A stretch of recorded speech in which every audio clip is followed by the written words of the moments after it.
Sorry folks, it went off part two. Part two of my Oasis story. Sorry everyone. Obviously there's a time limit on these videos. And it just stopped. Oh no. Oh no. Sorry. I pressed pause by accident on my mouse. I've done my beer review, didn't I? 10 out of 10, right? So let's carry on with this Oasis story. I want you to hear this, right? So this dude I know,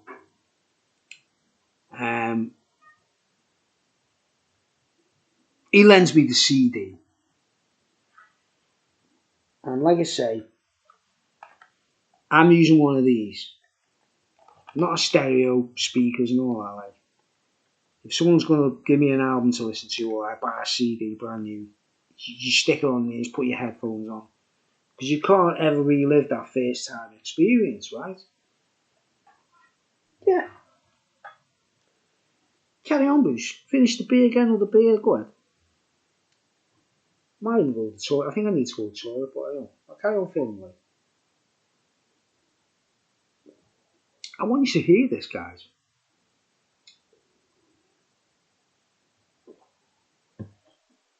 And ladies. 10 out of 10, by the way. Just excuse me when I go to the toilet, won't be long. I'll get you. I'm in the mood.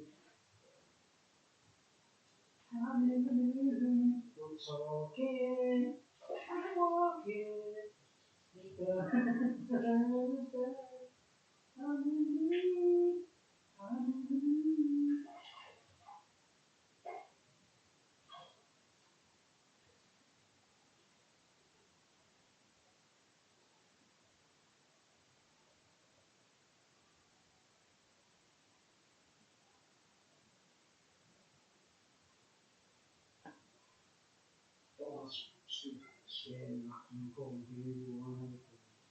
Stop telling me what to do, guys. I'm not afraid. I'm not a weirdo.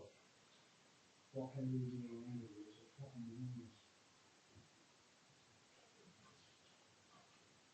Telling me how to do that. Fucking challenges in the year.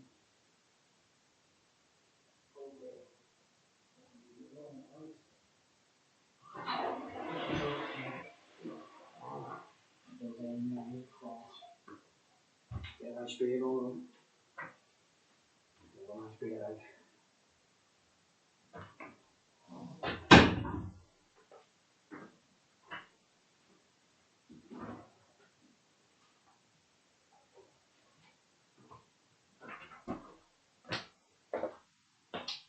Are you with me, everyone? This is a friendly, happy drink. Look at this. I love this stuff. Not doing a review because I've already been there, right? But right.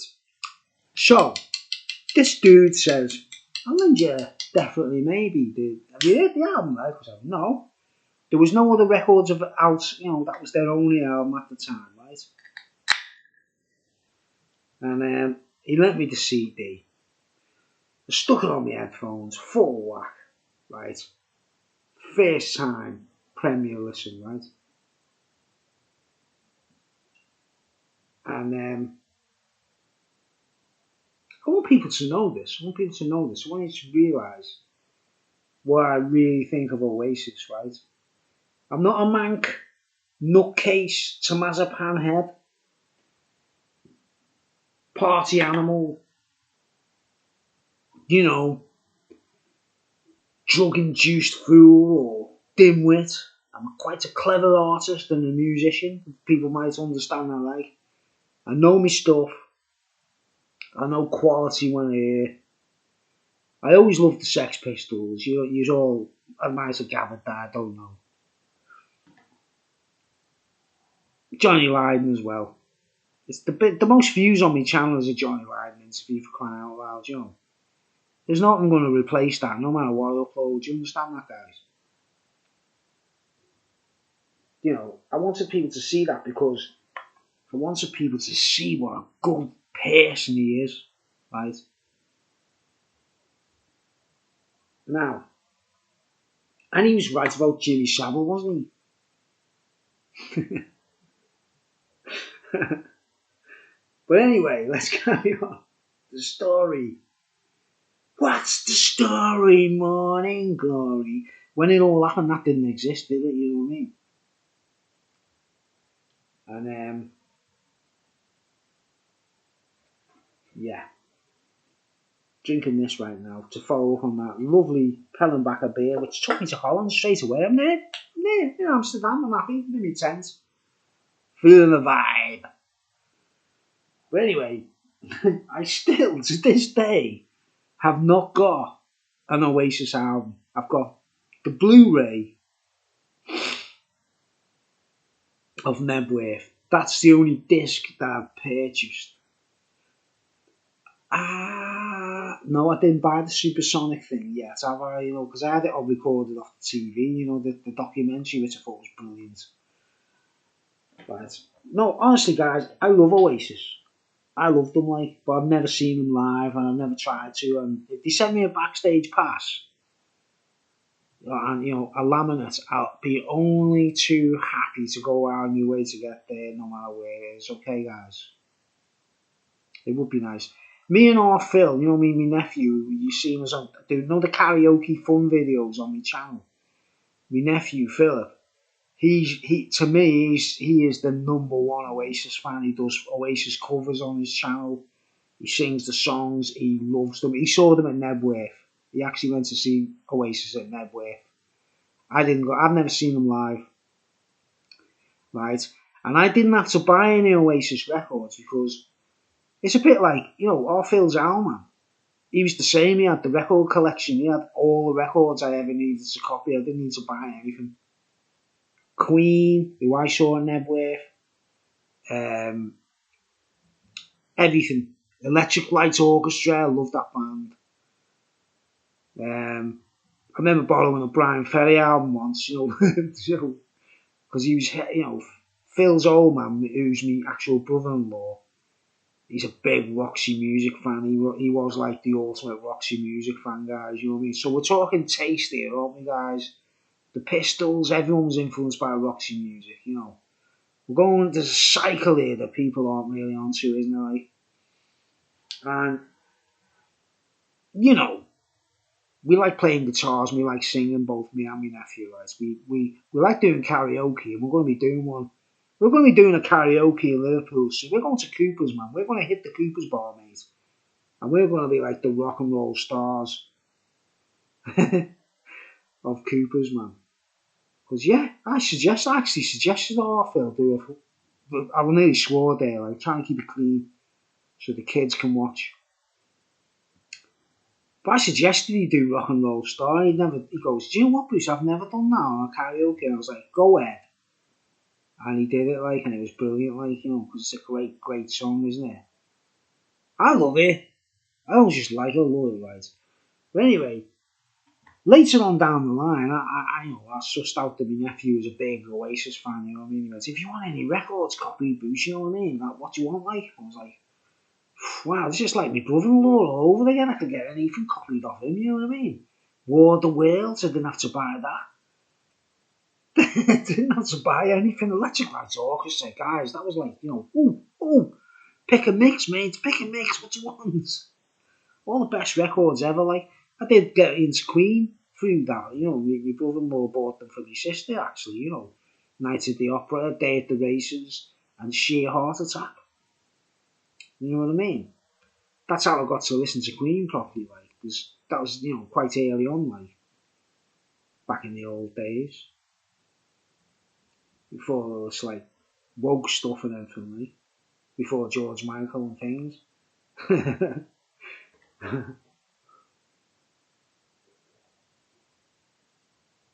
But anyway, back to Definitely Maybe, right? First time listening, put the headphones on, cranked it up, boom, I'm like, oh wow. This is just prime rock music to me, man. It was so, I needed it so much because everyone's getting into rave. and everyone's getting into Blair and all kinds of, oh man, it just got silly. Blair attempted. Robbie Williams is the same. Absolute crap to me, mate. I'm sorry, guys, if you're Robbie Williams fans and you went to see him in Nebworth. I felt like this is where the music business is kicking itself up the arsehole and proving that there's like a some kind of setup going on, because Robbie Williams should never have played Nebworth. He filled the place, he got all the crowd there and everything, but he was a pop star. I'm not saying Robbie Williams is a bad guy. I think he's a nice person, right? He's got my name's Bruce Williams, B. Williams.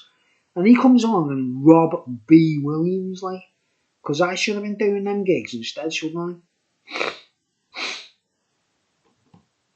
Do you know what I mean? If you give me a slot in Nebworth, I'll fill the slot. I'll do it. You understand? And I know how to do it, like. Well, it's not the point. It's not about me. We're talking about Oasis, right? And I started realising that the music business was a bit rigged and that when I seen the Robbie Williams stuff, thinking, nah, he's not a rocker. Oasis have been rockers from day one. They deserve the spec. Queen even, deserved to play Nebworth. Led Zeppelin. Anyone who played Nebworth, you had to be a rock band, didn't you? Robbie Williams, no. Felt like he was an alien. And he didn't deserve that, right? And he actually took the piss out of Oasis, didn't he? He'd say, I done 4 or 5 nights, or whatever it was. He actually had a go with them, like, and like, Blair was shite. Sorry I swore, but, And the nearest Blair did to anything that Oasis were doing was, woohoo, woohoo, which is a pile of crap. It sounds good, it's produced alright, and if you're in a disco, you might be misled into thinking, wow, this is rocking, man. But then you put the rest of the album on, or every other song, and you go like, whatever the other songs were, they're just crap. Right. Whereas I put this Oasis album on at the time, The Darkness with Tiny Tim. You know what I mean? I was like, no. Remember, The Darkness are connected to Queen, aren't they? Isn't they? Roger Taylor's son is the drummer of The Darkness, isn't he? So you can see the clique. And I love Roger Taylor. I think he's great. I think he's a brilliant singer, brilliant drummer. I loved Queen, you know what I mean? But I was starting to see the clique, if you know what I mean. And then there's us punk rockers who are going, come on, man. Let's keep it real, man. I appreciated Queen. And I appreciated Brian May and all that stuff. But I couldn't get with the bullshit zone, you know what I mean?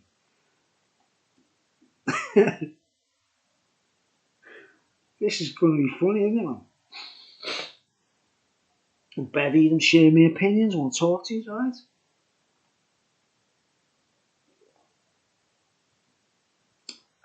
I'm listening to this album, definitely maybe, for the very first time in my life, on a CD player with my headphones on.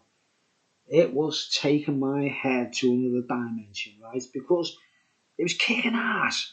And not only was it kicking ass, and as they're proving it today, this is mega material without being too fancy, without showing off. I've listened to all the musos, guys. I've listened to Queen.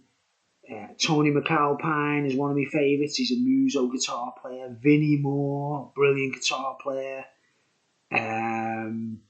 Steve Morse, the Dixie Dregs. Trevor Rabin from Yes.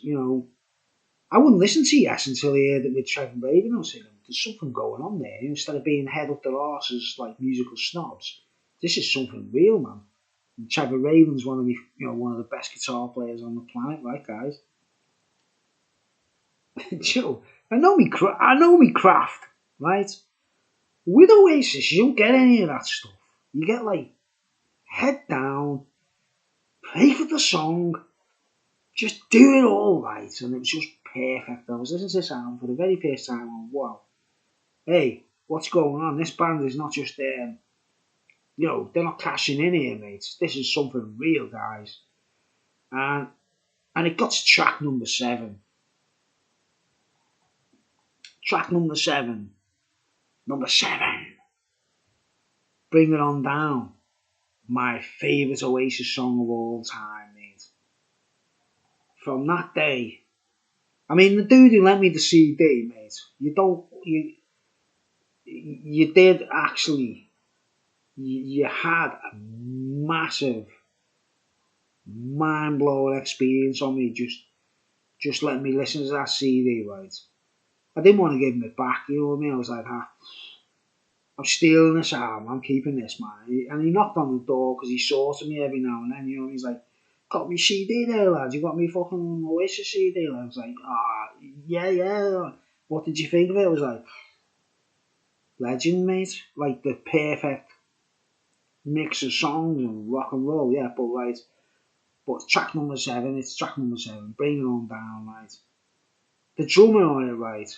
He ended up taking them to the court and taking money off them and all that kind of stuff. Tony, what's his name? Something Tony Mc.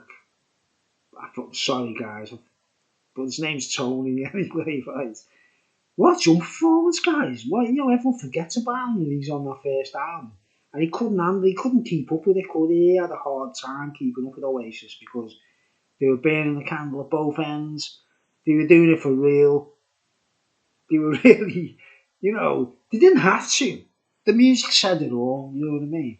We had a hard time keeping up with them, didn't we? Like, but man, what? I'm into drums. I wanted to be a drummer. Paul Cook's my favourite punk drummer.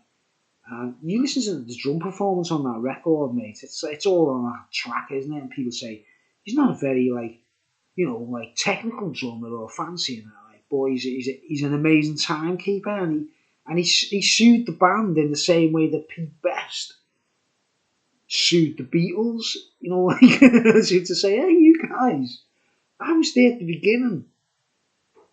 But they all say Ringo Starr's like a bit of a lame drummer, but what a great timekeeper, don't they? And I, you know, in hindsight, and as a mature individual, I can't take it away from Ringo Starr. He's a fantastic drummer, you know what I mean? And what a fantastic timekeeper. But do you read Wikipedia about that, about the drummer on the first album, Definitely Maybe? He says he's autistically perfect. His timekeeping and stuff like that, which is exactly what Oasis wanted in the first place. But they did a Pete Best on them, didn't they? I think he chose to leave of his own accord, to be honest. But it's crazy how the coincidences, isn't it? Right.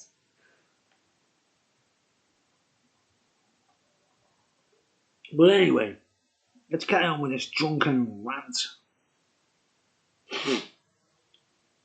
The track Bring It On Down, right? It come on in my headphones. I had never heard it. No one ever played it to me before. I'd never heard it on the radio by chance or anything like that. I heard that track for the very first time with my headphones on, full whack on a CD player, yeah. Personal CD player. And my word, it blew my mind, right? It gave me a visionary experience. And I actually recorded the visionary experience as best of my ability in a work of art, which I'm going to show you is right. It's in this envelope. That got me address here. Oh, that's my Bromber address, sorry. I want to show you a work of art that I painted. Well, I didn't paint it, I drew it with the plan to do a big painting of this, right? Because whatever happened to my head, don't get me wrong, the rest of the album did something to me. I was like, wow. Remember, I was smoking the stuff that lad gave me. The lad who lent me the album he sorted me out. He was like, I wouldn't say he was one of my best friends or anything like that, but he was a sound lad. He was trustworthy. He didn't take the piss, and he always delivered the goods, right? So I wasn't really into drinking and stuff like that. I was more into just getting chilled out and getting stoned. Yeah, right, guys? I went boom, and I had to pipe up a thing, and I was like, wow, this Oasis album, what the fuck? But it got to track 7. Took the roof of my head right off, man. You know, and the drums, it comes in like, boom. I was like, oh, and this is the kind of rock and roll I'm looking for, man. And that track, it is and always will be my favourite Oasis song because it didn't just blow my head off sonically. It gave me a very powerful visionary experience, right? Because at the time, I was getting into shamanism, I was getting into warrior music, Indian music, tribal music. I was doing lots of mushrooms, I was doing all that kind of stuff and really exploring. I was reading Don Juan books and you name it, I've been there and done it, guys. You know what I mean? I know I look like a normal, clean cut, boring man, but I really have tripped the life fantastic to the max, right? So much so that everything, when the astronauts got back from the moon, he said there was nothing to match it, he felt bored, and nothing really filled the gap. I've gotten that far. I'm finding it hard to keep myself entertained. As a 60-year-old man, nothing's just, everything's boring, everything's crap, everything's lame, and I need more. I'm 60 for crying out loud, and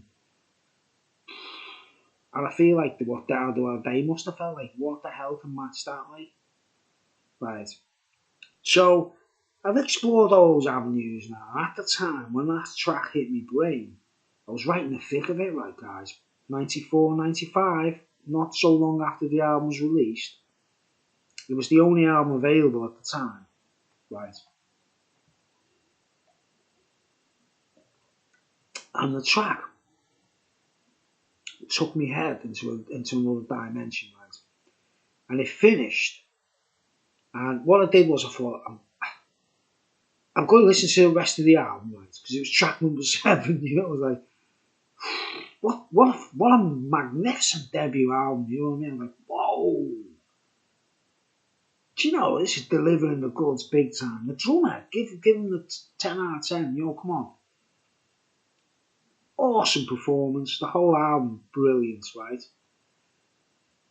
Tommy Sheffield, I will not remember his name. I checked him out before on Wikipedia, thinking that guy deserves some credit, because he's hitting the spot on that album, just like Ringo and just like Paul Cook. You know what I mean? Just like Oasis wanted. This Ringo meets Paul Cook, guys, for real. You know what I mean? But he gets the Pete Best treatments. Just strange, isn't it?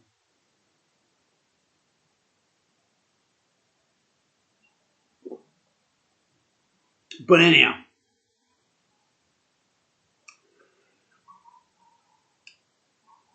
I listened to the rest of the album and it finished. I was like,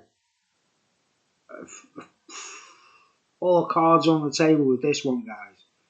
This band are fantastic, and then when I hit the spot, I didn't know what to think in my brain. Like trendy, and I had no words for it. I was like, this isn't trendy.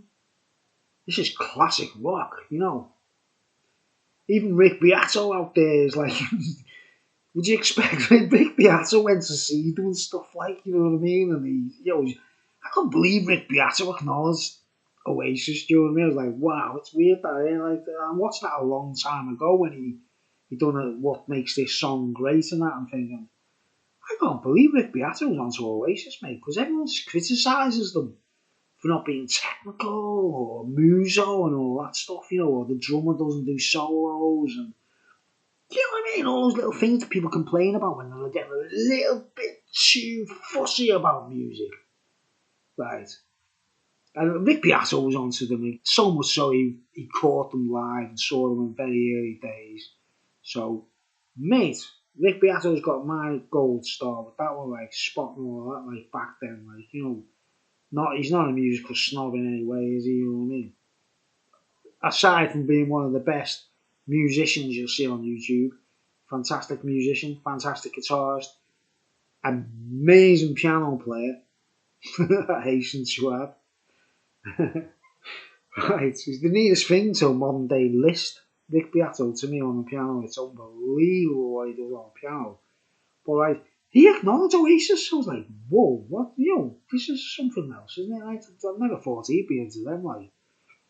Right, but anyway, I listened to that track and I finished the album, and the first thing I thought is, you get one of these things, mate, instead of a cassette player or a record player, you can put it on the track and then press repeat.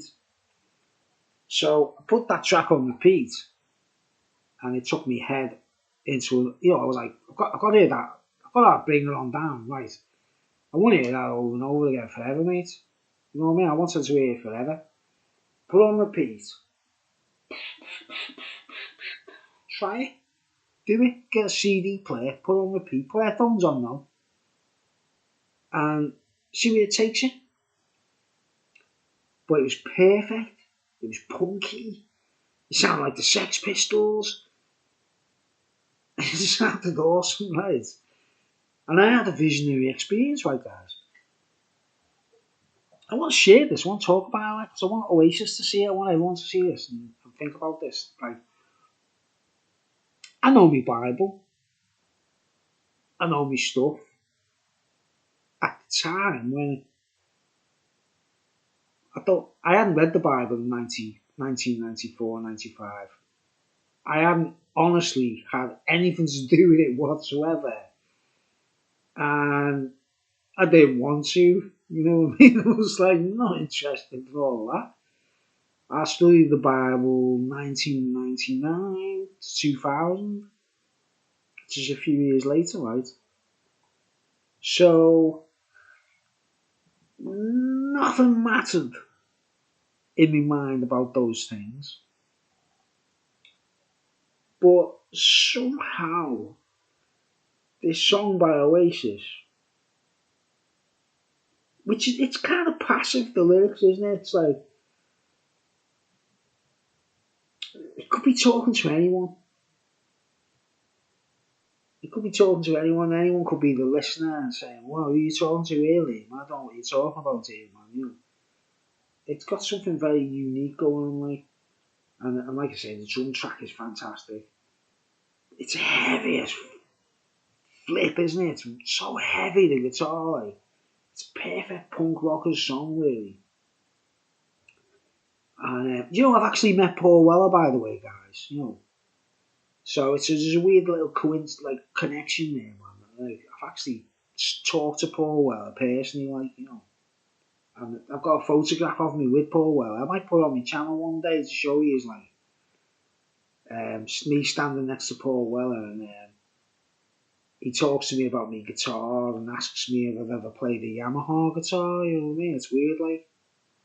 He was, it wasn't anything to do with me. It was just this weird thing where we all met him at this place, like where we used to rehearse. He was going to donate money, like Red Wedge and Style Council and that, like. So I've actually met Paul Weller, right? And he's big. He's like a massive connection to Oasis, isn't he, right? But listening to this track gave me a mad visual experience, right? And it connected me. It connected me. It had nothing. The visual experience had nothing to do with Oasis whatsoever. It just took my brain somewhere weird. Back here in Birkenhead, in my hometown. And if people are interested, put in the comments section. Say, please tell us the backstory about this picture, Bruce. Without me being biblical, religious. I'm not a Catholic, by the way. My dad was a Catholic. He hated it. He was a bit like Johnny Lydon. He hated the Catholic Church. My dad's name was Johnny as well. And my dad always said that Jimmy Savile was crooked and bluff merchant, just like Johnny Lydon did. Isn't that weird? Before Johnny Lydon did, my dad was saying, he's a bluff merchant, him. He's all bluff, all that chatting, all that. He's full of crap, him. And he was spot on, wasn't he? You know what I mean? What a creepy, horrible man Jimmy Savile is, like, or was, like. He's just got a face you want to punch the shite out of, hasn't he? You know what I mean? Right. My dad came from a Catholic background. He hated school, he hated the teachers and everything because they made him kneel on the floor and all that kind of stuff. Yeah, like. But so there's no real influence going on in my head and no misleading, misguiding or anything like. But my dad's mum, my nan, was obviously a Catholic and she was like a church goer and she had the usual routines and stuff like that, right? And I won't go too far into the detail on that, right? I'll just tell you that this picture that I painted or drew, which is going to be a major painting one day if I ever get there, it came about listening to Bring It On Down. I don't know why, I don't know where it came from, what the Gallagher brothers. You can't get a more Irish name than Gallagher, can you, right, guys? And also, like, I remember watching Rory Gallagher on the concerts and just seeing Rory, because Rory Gallagher was a fantastic guitar player, you know what I mean? And I remember watching him and going, man, is he the ringer or no, mate? Is he the ringer or no Gallagher or what, mate? Are they blood related? You can't mistake it, can you? You put Noel Gallagher and Rory Gallagher side by side on a photo fit. You think it was the same dude with a different haircut, man. That's what I think, anyway. Gallagher bloodline for real, man.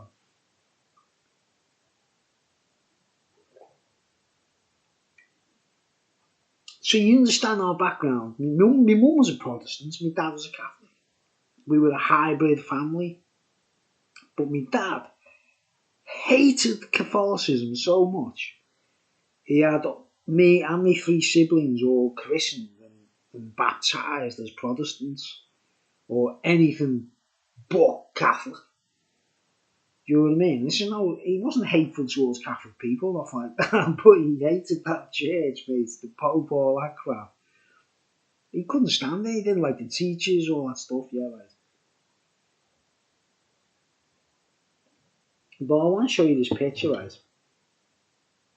I listened to the track number 7 on the Oasis album on the CD, and it took me to another dimension. And if I see something visionary, I'll paint it, and I want to share the picture. I want to see this picture and paint it. So I'm going to show you it now. And I want your opinions, and I don't want to say too much about it, right? I still don't know why it happened. I still don't know why I saw this. I know what the picture is, and I know what I was seeing. I haven't got a clue why it happened listening to that song by Oasis. It's a picture. It's entitled Dark Side of a Rock. I did do this piece of music later on, which is Celtic rock like Gary Moore, called Black Side of a Rock. And it's about the shamrock. About, like what St. Patrick used to say, the Trinity has got three levels to it. The Father, the Son, the Holy Ghost. And every shamrock leaf has got a black side, a dark side. And I've got my own little. I've only ever seen one shamrock in my entire. No, I'll tell you what, I've seen some shamrock leaves in an Irish tourist shop in Liverpool. It was like a shop in St. John's Market that used to sell Irish stuff, bodrums and guns and stuff, and with Guinness pictures on them. And they actually sold little shamrock leaves in a little, like shrink wrapped and sealed in a little like laminate thing. And you can clearly see the shamrocks have got a black side and a green side. Right. But there was no shamrocks in this vision of mine. This is the picture I come up with after listening to that song, right? And I don't know what to say. I hope my sister's watching this, like both my sisters. They're on YouTube if you want to check them out, Sisters in Christ. But I'd love to know their opinions because I don't think they've ever seen this picture, right, guys?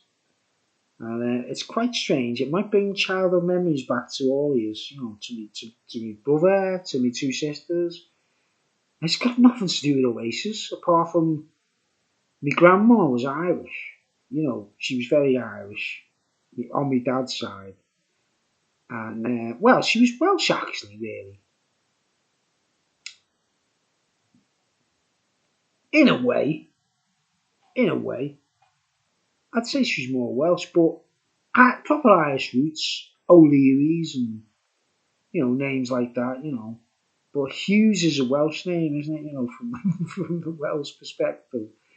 Because of a step, it's complicated, I don't want to go there on that score, but we've got a Welsh link big time, right? Williams is my dad's name was Williams, and it's complicated. I don't want to go into the backstory, but there's a big Welsh link and a big Irish link, okay?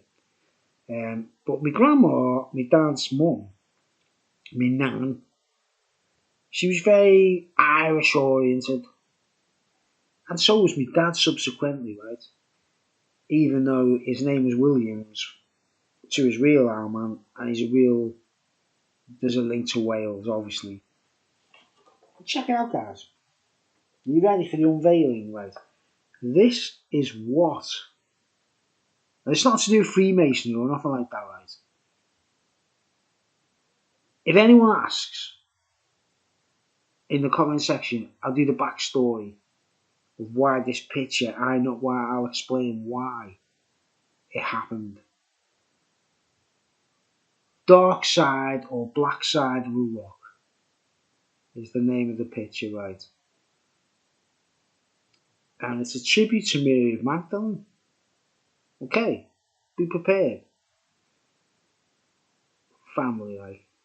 But Liam Gallagher and Noel Gallagher, the Gallagher brothers, and Oasis, and the drummer, the original drummer, he's playing the drums on that track.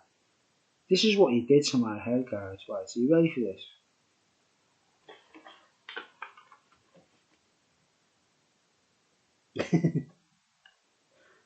Right, it looks just a piece of paper. It's just, test picture. That's a piece of red. See the red tape? I put red tape on it. So one day I'm going to peel that red tape off and I'll let you know everything. See the red, what we call red tape. There you go. Close up, right? What do you see?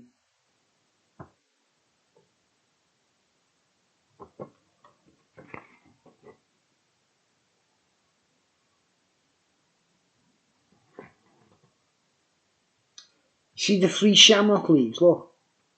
See the shadow. See it casting a shadow. Like it's above a surface. Look. There's the third leaf. See the shadow. Someone explain to me why the effing heck I saw this listening to an Oasis song. There's the full picture, right?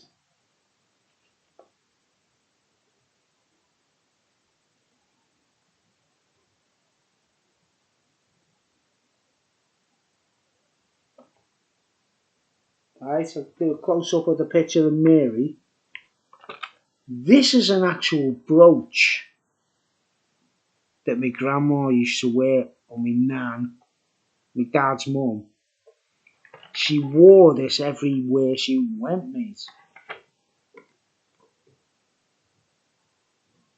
It didn't actually look exactly like that. See the way I've done it standing on stone and all that stuff. Well, see, it's pencil lead, that. See the pencil lead there? I scribbled like a tattooist does a tattoo, yeah. See the pencil lead? Right, you see the chain. And I don't want to go too far into detail, but let me tell you this: my grandma, my nan, my dad's mum, they put this brooch on her in a coffin before she was buried, for crying out loud. It's in the grave somewhere.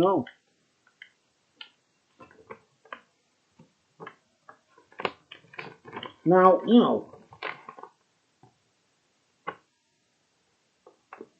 I hadn't read the Bible. I had no interest in any of that stuff. But my childhood thought waves and memory just simply, oh wow, that's the brooch my nan used to wear. What the hell on earth did Oasis have to do it? But what? How did they produce this one? In my mind's eye, like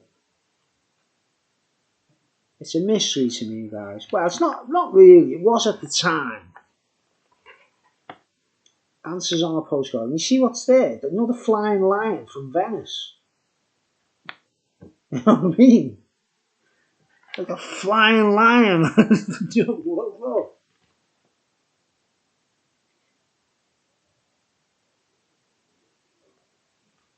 Pictures for sale.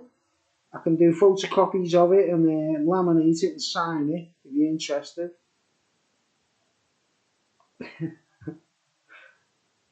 It's nothing to do with Freemasonry, these checkered squares, by the way. I won't go into detail, but you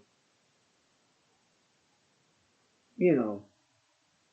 But remember, bear in mind, I smoked this weed off this person who, the person who lent me that CD was sorting me with a toke of weed, and it was good stuff. I was like, boom. I listened to this track. Well, I listened to the whole album. I got to that track. Boom, this happened. Animated, surreality. It was animated. It was moving. This is 1 second of the visionary experience frozen. Yeah?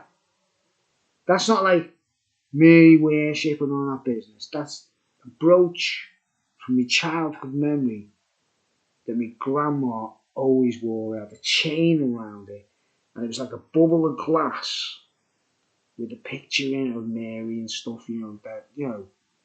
That my grandma was affectionate about. She was very. My dad wasn't. My dad wasn't religious in any way. Like I say, he couldn't stand all the Catholic stuff or the church stuff. You know what I mean? But you think about it, like just like Johnny Lydon. Well, Johnny Lydon couldn't stand it, could he? The Catholic teachers and the way they bollocked them and all that stuff for being left-handed and all that stuff.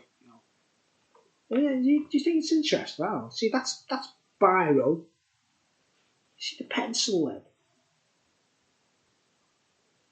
The original picture's not for sale, but photocopies and signed laminates.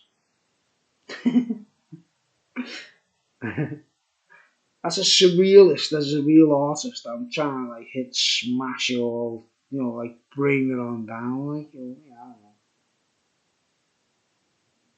What do you reckon, guys?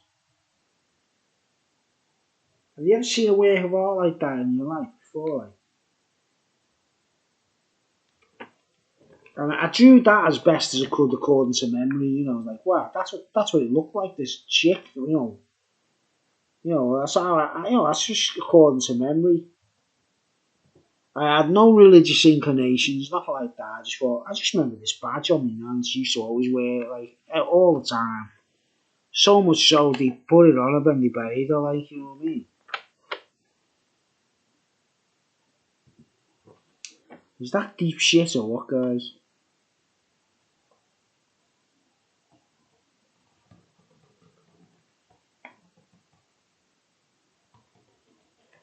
What's it about? Cannabis? Opium? You tell me.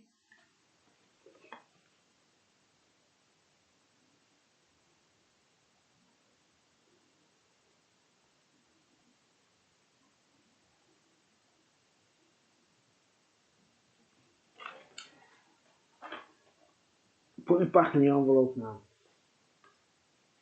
Because, but I'm not actually trying to sell nothing. I'm not a religious person, guys. None of that matters to me, right?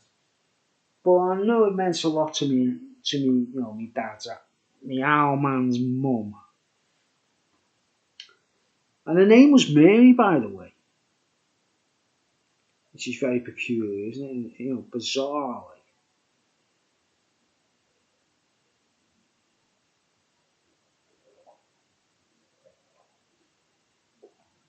Ooh, hey. I'm really enjoying that. So that's what happened to me. I was on really nice weed at the time, by the way. I wasn't pissed or anything like that. And I've always wondered what happened to my head there. I'm a surreal artist. I'm really into surreality, guys, right? I know it's hard to believe, but that I'm a legitimate artist because I don't sell nothing or nothing like that. But I try and be honest about my own personal direction and whatever happens in my brain and share the experience if I can. Paint the picture, tell you it's real. Paint me a picture and tell me it's real. I won't paint a picture and lie about it and say, this is like a fantasy art picture of Superman trying to fix a bridge or something like that. Fix bridge. I want to break the walls down as an artist and bring it on down. Like. And to this day, mate, I have not lost my love for that song. And there's a couple of songs by Oasis I didn't dig. Wasn't really into. Like I can't remember the name of the song, but it went dun dun dun dun dun dun dun dun dun. It's alright, it's a great song, you know what I mean? But I want to hear them dogs bollocks blasting in power chords. Bonehead, Noel, just blasting in power chords and Liam's vocals on the top, just the cherry on the cake, isn't it, mate? But, oh man, I feel terrible not remembering Tony's second name, the drummer, like. He should be acknowledged as one of the best underground, unnoticed punk rock drummers of all time. It's a fantastic performance, that record.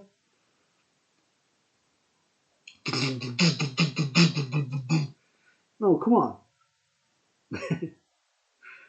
Anyway, I think I've gone on too long. Yeah, it's 47 minutes, you know what I mean? Done the beer review, done the talk, bit of art, bit of craziness, bit of creativity, strangeness. But if you put in the comment section below, right, you go, I'm intrigued about this picture, Bruce, right? I'm intrigued about what the backstory is of the picture.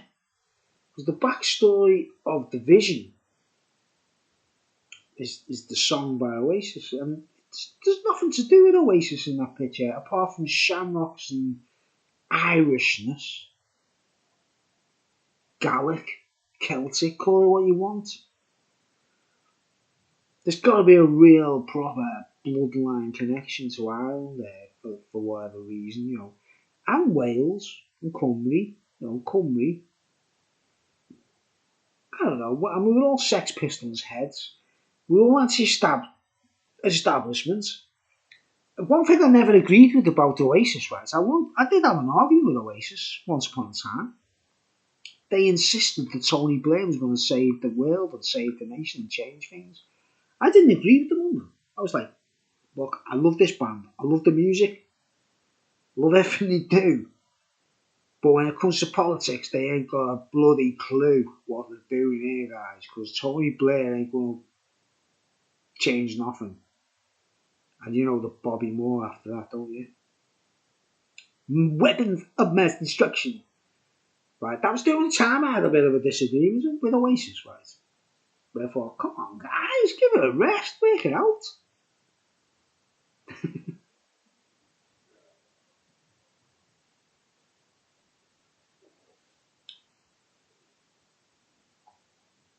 So what do you think, everybody?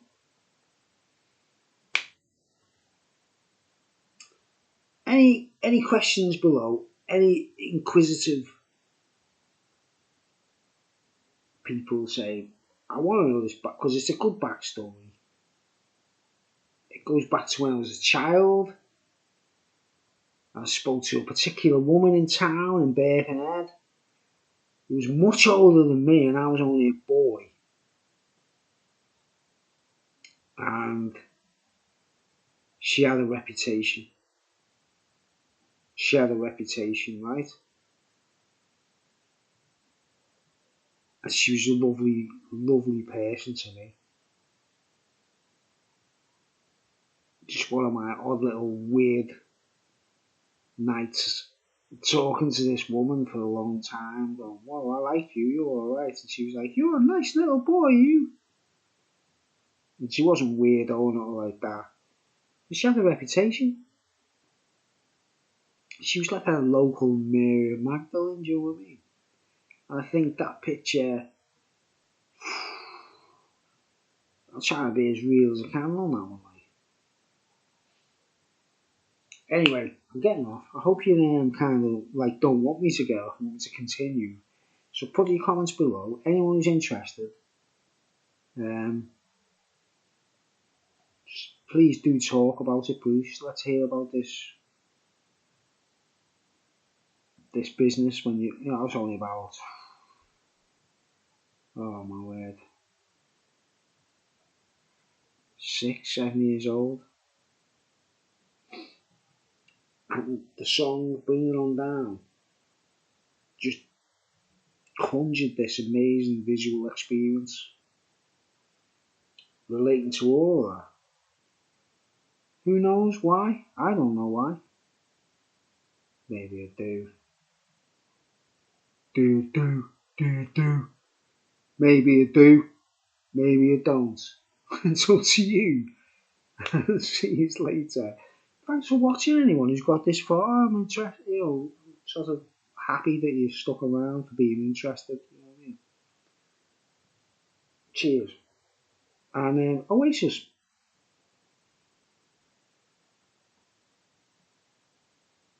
rocking, man. Rocking.